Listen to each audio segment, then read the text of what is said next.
Great Country doctors are seeing a rise in the number of post-COVID-19 patients suffering from blood clots in their lungs. News on 6's Grant Stevens has more on what these doctors are finding. Grant?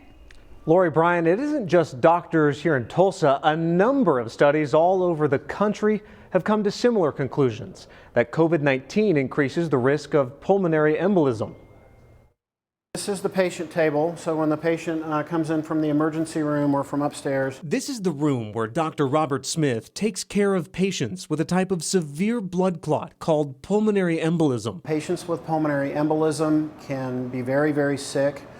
Pulmonary embolism in general is the third cause of cardiovascular death all over the world, behind heart attack and stroke. Dr. Smith noticed a big spike in patients who'd had COVID and were hospitalized with a pulmonary embolism early in the pandemic. Both the number and the severity, usually 1 to 2 months after the initial diagnosis, and the reason for that is the blood clots form in the legs and they might sit there for a while.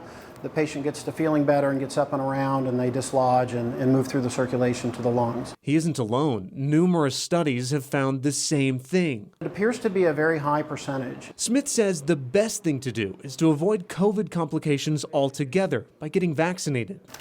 Yeah, so these are the two products I was referring to. Because the alternative treatment for pulmonary embolism isn't pleasant. And it's really a simple device.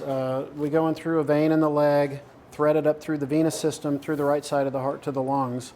You can see it's a very large caliber tube here. Dr. Smith says some common symptoms are sudden shortness of breath, chest pains, or sharp pain when you breathe in deeply. All signs that shouldn't be ignored.